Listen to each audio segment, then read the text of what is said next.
Pithapuram sir constituency? మన constituency Pithapuram అండి. మేము ప్రజారాజ్యం టైం నుంచి కూడా అలాగా మెగా అభిమానుల కింద అలా ఉండిపోయాం మేము. అప్పుడులో వంగా గీత గారిని కూడా మేము అందరం దగ్గర నుండి గెలిపించుకున్నాం అండి. వంగా గీత గారు కూడా ప్రజారాజ్యం అనే గెలిపించారు. మేమే గెలిపించుకున్నాం అండి. ఇప్పుడు అదే మెగా ఫ్యామిలీ గురించి అంతా మేము అప్పటి నుంచి అలాగే ఉండిపోయామండి. ఆవిడంటే దాటిపోయి వెళ్ళిపోయింది తప్పండి, మేము ఏమి వెళ్ళలేదండి, అలాగే ఉన్నామండి. ఇప్పుడు కూడా అలాగే పవన్ కళ్యాణ్ చేస్తున్నామండి. పవన్ కళ్యాణ్ కంపల్సరీ నెగ్గుతారండి. ఇవాళ వంగా గీత గారు చాలా చెప్పచ్చండి. అయాల మెగా ఫ్యామిలీ వల్లనే గెలిచింది ఆవిడ. అయాల మెగా ఫ్యామిలీ సీట్ అవుతే ఆవిడ ఎమ్మెల్యే ఎక్కడ అవుతుంది? ఆ ఎమ్మెల్యే అవడం అంత ముందు నుంచి ఉన్నాను. పవన్ కళ్యాణ్ తెలియదు, పవన్ కళ్యాణ్ నిన్నగాక మొన్న వచ్చాడు. పవన్ కళ్యాణ్ ఏం తెలియదండి, ఇవిడికి అన్ని తెలిసండి. పవన్ కళ్యాణ్కి ఏం తెలియదు. మరి అయాల మెగా ఫ్యామిలీలోకి వెళ్ళినప్పుడు అప్పుడు పవన్ కళ్యాణ్ లేడెట్టింది. అప్పుడు మరి ఆ పవన్ కళ్యాణ్ ఎక్కడికైనా పోయాడు ఈవిడ లేకుండా ఇప్పుడు ఏం కాదండి. మెగా ఫ్యామిలీ లేకపోతే ఇవాళ వంగా గీత లేదండి. మెగా ఫ్యామిలీ ఉన్న వాళ్ళే ఇవాళ ఇది అవడం ఇవన్నీ కూడా ఎంపీ గెలడం ఎంత కూడా మెగా ఫ్యామిలీ వల్ల గెలిచిందండి. ఆవిడ ఇవాళ 190 చెప్తేదండి. ఆవిడ చెప్పడానికి ఏముందండి? ఇవాళ వాళ్ళతో నాకు పర్లేదు వీళ్ళ వాళ్ళని గెలలేదని చెప్తేదండి ఆవిడ.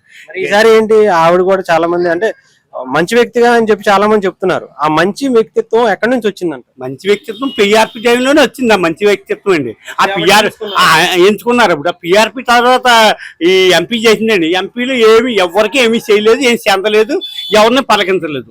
పిఆర్పి టైంలో చేసిందండి ఆవిడ. వాళ్ళకి భయపడి వీళ్ళకి భయపడి మొత్తం చేసింది. 5 సంవత్సరాలు ఎంపీగా చేసిందండి. ఒక్కసారి కూడా కొత్త పిల్లలు రాలేదు మాకు. అప్పుడు పిఆర్పి ఎమ్మెల్యే టైంగా ఉండగా మాకు 5 లక్షలు ఇచ్చి కళ్యాణ మండపం చేయించిందండి. తర్వాత ఏదో ఎంపీగా వచ్చిన తర్వాత చేస్తుందని చూసాం కానీ ఏమీ చేయలేదండి. శూన్యం అండి, ఏమీ చేయలేదండి ఎంపీ. ఈసారి ఏంటి పరిస్థితి అంటారు? ఇప్పుడు మళ్ళీ ఎలక్షన్స్ వస్తున్నాయి. అండి ఆవిడకి ఎవరేరండి కళ్యాణ మండపం కూడా సగమే పూజ చేసిందండి. ఉన్న సగం పూజ చేయలేదండి మాకు. ఆవిడ చేసింది ఏమీ లేదండి. పక్కన ముద్రగడ గారు వస్తున్నారు. మండలానికి ఒక వైసీపీ నుంచి పెద్ద లీడర్లని, మినిస్టర్లని, ఎంపీలుగా ఉన్న వాళ్ళని తీసుకొచ్చి పెడుతున్నారు. ఎవరిని పెట్టని పని అవుతుంది. పిఠాపురం అండి, పిఠాపురం నియోజకవర్గం అండి. పవన్ కళ్యాణ్ గారు ముందుసారి నిలబడకపోవడమే పెద్ద తప్పు అండి. అప్పుడు నిలబడితే నీకు కంపల్సరీ నెగ్గించుకుంటే ఏరియా అండి. అంతే అండి, ఎవరు రానియండి, ఏం పని అవుతుంది. ముద్రగాడు చెప్తే నీవు కూడా ఎవరు లేరండి. ముద్రగాడి గారు చెప్తే నీవు రోజులు పోయినాయండి. ఆయన నేను సినిమాల్లో ఆయన హీరో కావచ్చు, నేను రాజకీయాల్లో హీరో.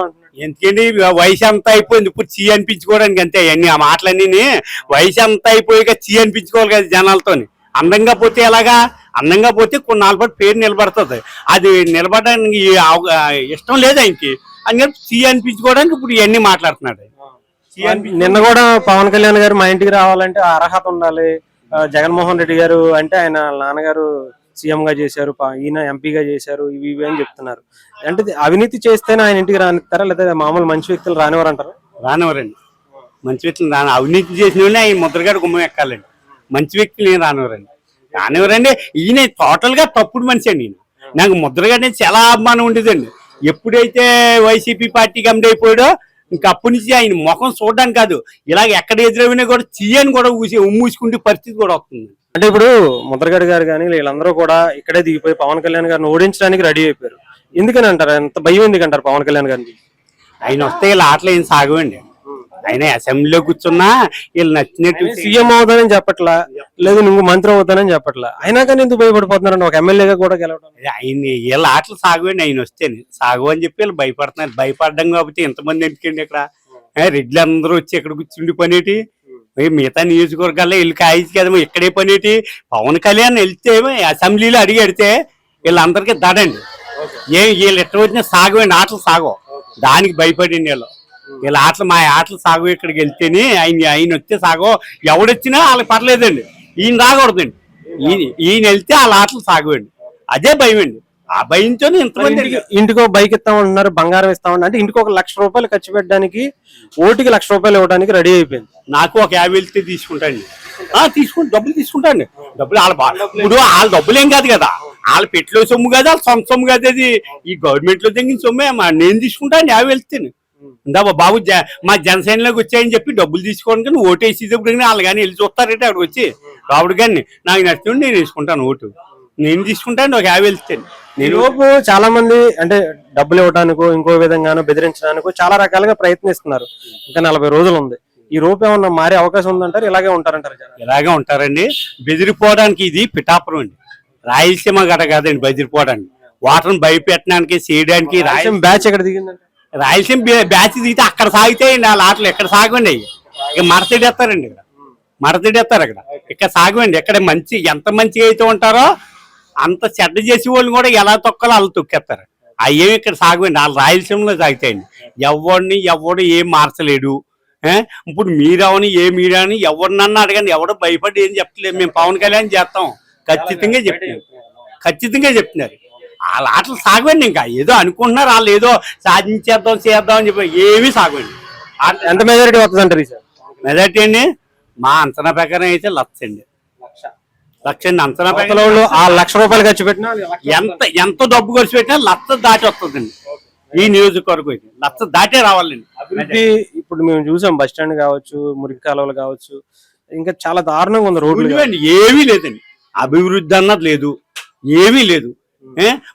మా తమ్ముడు ఉన్నాడండి ప్రెసిడెంట్ 45 లక్షలు ఖర్చు పెట్టి నెగ్గాడండి ఆడికే దిక్కు ముక్కు లేని వాళ్ళ మూలం కూర్చున్నాడు పంచాయతీలో వైసీపీ పంచాయతీలో సొమ్ము అంతా అతనే తెంగేస్తున్నాడు అతనే పట్టుకుపోతున్నాడు ఇంకే వీడికే ఉంటుంది చేయడానికి ఏ వర్క్ చేయడానికి లేదు పోనీ ఇప్పుడు ఖర్చు పెట్టిన వాళ్ళు అందరూ ఖర్చు పెడదాం దిగుదాం ఏ వర్క్ చేసుకుందాం కాంతకుండా సంపాదించుకుందాం అని దిగారు ఏం సంపాదించుకోవడానికి దేవుడే దిక్కు మొక్కు లేకుండా అయిపోరండి సర్పంచులు కూడా పవన్ కళ్యాణ్ వస్తే మంచి చేస్తారు అంత మంచి జరుగుతుందండి మంచి నమ్మకం ఏంటి ఆ నమ్మకం అంటే సెంట్రల్ తో ఉందండి ఇప్పుడు ఈయన పెట్టిన పథకాలకే మన ఆంధ్ర సొమ్ము పథకాల కింద పంచడానికి సరిపోద్దండి అభివృద్ధికి ఏమి ఉండదండి డబ్బు ఏమన్నా సెంట్రల్ నుంచి తెచ్చుకుంటేనే మన అభివృద్ధికి డబ్బు ఉంటుందండి పవన్ కళ్యాణ్ సెంట్రల్ నుంచి తేగాలికి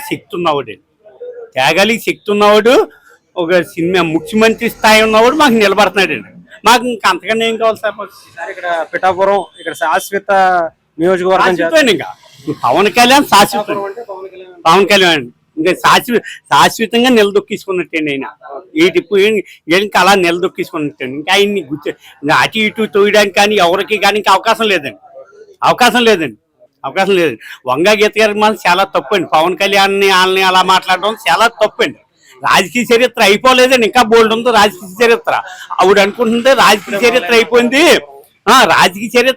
నాది అనుకుంటున్నా అయిపోలేదండి ఇప్పుడు మొదలవుతుంది రాజకీయ చరిత్ర పవన్ కళ్యాణ్ గెలిచిన తర్వాత మొదలవుతుందండి రాజకీయం అసలైన రాజకీయం ఇప్పుడు మొదలవుతుంది ఒకప్పుడు మేము ఒరిస్సాలో వర్కులు చేస్తుంటామండి ఒరిస్సా వాళ్ళు గట్రానే ఉన్న మనిషిని ఆంధ్రాలాగే ఉండాలి ఆంధ్ర ఎలా ఉందో అలాగే ఉండాలి మనం ఆంధ్రాని చూసి కాపీ కొట్టి మన ఆంధ్రాని చూసి కాపీ కొట్టి అక్కడ డెవలప్ చేసింది కోరండి 108 ఎన్ని పెట్టడం ఎంత ఇప్పుడు వాటికన్నా దిగజారిపోయిందండి ఒరిస్సా వాళ్ళు ఎంజాయ్మెంట్ చేయాలంటే ఆంధ్ర వెళ్ళాలని చెప్పి ప్రతి శనివారం ఎంప్లాయీస్ అందరూ వచ్చేవారండి వైజాగ్ గడ్డ వచ్చేవారండి వైజాగ్ డెవలప్ అవ్వడం కేవలం ఒరిస్సా వాళ్ళు ఉంచండి వచ్చేసేవారు ఎంజాయ్ చేసి వెళ్ళేవారు ఇవాళ ఆంధ్ర రావాలంటే భయపడిపోతున్నారు ఈ రోడ్లు ఈ డెవలప్మెంట్ ఇవన్నీ ఏమీ లేక భయపడిపోతున్నారండి ఇవాళ ఆంధ్ర ఒరిస్సా నుంచి కూడా రావడానికి అంటే ఎంత ఇష్టపడిపోరు ఇవాళ భయపడిపోతున్నారండి అంత నీచంగా తయారైందండి ఒకప్పుడు ఉన్న మానేసిన ఆంధ్రలాగే ఉండాలి అని చెప్పుకుంటూ వాళ్ళు ఇవాళ ఒరిస్సాని చూడవలసి వస్తుంది మనం